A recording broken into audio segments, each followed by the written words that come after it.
Peace. So we here, Credible Messengers. Victor Soleil here with our brother, Jason Hairston. How are you, brother? Peace. I'm doing good. Doing good. How you doing, bro? I'm blessed and highly favored. My children are in bed, praise God, and my wife is doing her thing, so all is well on my side, brother. Love. The conversation today is straightforward. It's Mm-hmm. is desire good? And I'm just so impressed with your work, brother. Every time I log on to your YouTube channel, I see thousands of viewers, and I'm just really impressed with your work. So, congratulations, brother. Thank you. Appreciate it. Yeah.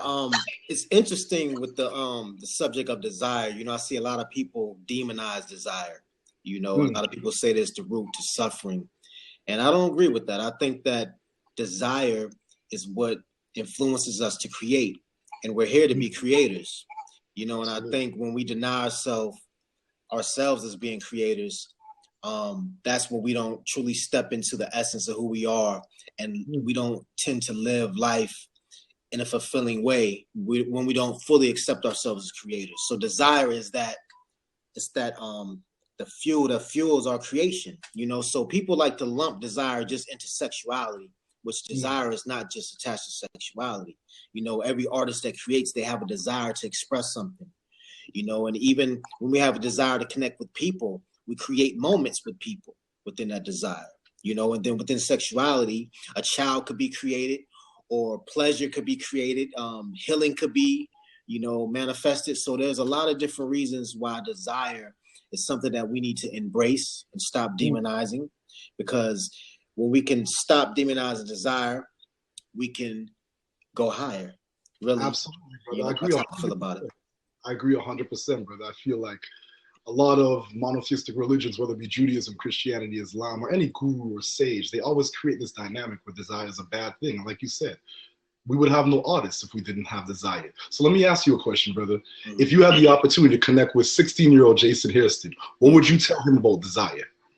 My 16-year-old version, I would tell him that understand that desire is something that you can use to catapult you into discovering a deeper part of yourself if you allow yourself to fully embrace your desire. And there's nothing wrong with embracing your desire. It's just understanding your intentions behind your desire. So just to make sure that when you follow your desires, just make sure that your intention is heart-based when it comes to following that desire. Because if your desires are not heart-based, that's when you can create things that can create chaos. So intention defines everything. So if you have a negative intention with your desire, then you're creating negative results. So, that's with anything, the intention. What is the intention behind your desire? What are you attempting to create? Are you attempting to create destruction, or are you attempting to create an expression of love? And that's what I deal with. Whatever I create, I want it to be an expansion of myself, which is a deeper part of myself, which is love, the foundation. And that's how I see myself, and that's how I see everybody else. Absolutely, brother. I noticed something interesting one day you posted, and you're speaking about just the expectation associated with desire and how it really just leads to suffering. And I really want you to unpack that, because I'm a firm believer that, if you can give a couple of examples, that'll be very helpful. But a lot of people have desires, and then like you said before, brother, when they add expectation to it, that's what leads to suffering. If you want to expand on that, brother. Yes, I agree with that. And here's how. I've learned from my spiritual journey and my own self-healing that I can have a desire to, say, for example, to be in a relationship with a woman, correct? So let's say I desire to be in a relationship with this woman, and we're relating. But what I've learned to do is to allow it to evolve organically. And even though I may desire to be in a relationship with this woman, if it doesn't develop into that, it's okay, right? So if I attach to the expectation of being in a relationship with this woman, what I want, and she doesn't want that, then I suffer. But if I allow the situation to just develop organically, and I allow the situation and the connection to show me what it is, then I could just accept and allow whatever it is to develop naturally. And I can accept what it is, as opposed to labeling it something that I want it to be. Absolutely. So just because I desire to have something doesn't mean I'm going to get it.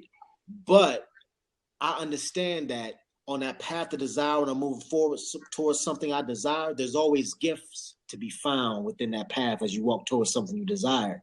And the ultimate goal of what you think you want at the end of that road may not be what that movement is all about. It may be something else within that. The desire may be the thing that's pulling you toward discovering something else about yourself that's a lot deeper than what you desire in that moment. You see, so I'm always open to things that are outside of my mind, because my mind may want something, but my soul needs something deeper. I love that. I love that. As you know, I do the Bagua astrology, and I was on Blab the other day with one of our sisters, and she was sharing some of the insights, and I learned some powerful stuff from my brother Rakim Stevens in his book, Character Map. And I was really trying to break down to the sister her Bagua triad, which is just basic understanding her lunar, her earthly, and her solar divinations or calculations. And when we're unpacking, she really struggled with relationships consistently. She'd enter into a relationship with a brother, and her expectation associated with that brother was a relationship, when in actuality, all he wanted was sex, I'm assuming, and in that moment, all she wanted was sex. So her initial desire was sexual intercourse with that brother, but what ended up happening, she put an expectation on that desire, and that expectation was a relationship, full-blown relationship, which led to her suffering consistently. So I think there's power in what you're teaching, brother. A Deeper Love is an amazing brand, and I'm just so inspired, brother.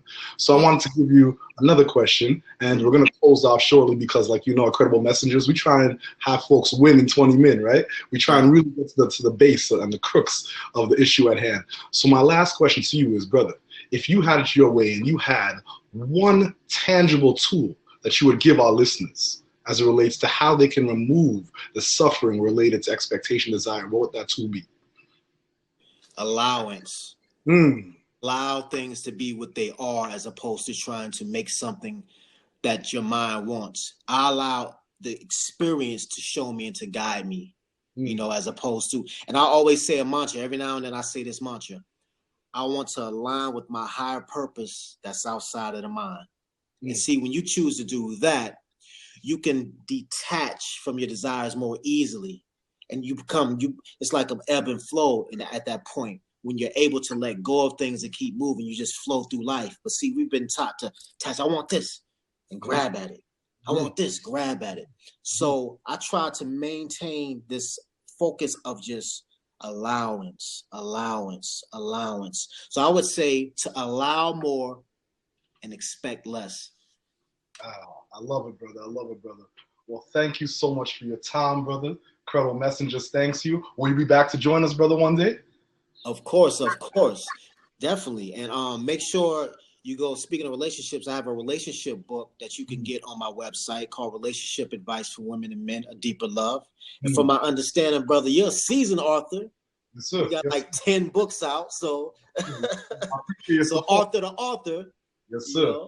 You know? Yes. So make sure you go check out my man's books, and let's keep spreading the knowledge. That's what it's all about. Sharing is caring. Absolutely. Well, Incredible Messengers, we sign off. And to all our listeners, whatever you desire, you truly deserve. Thank you so much. God bless. Peace. Peace.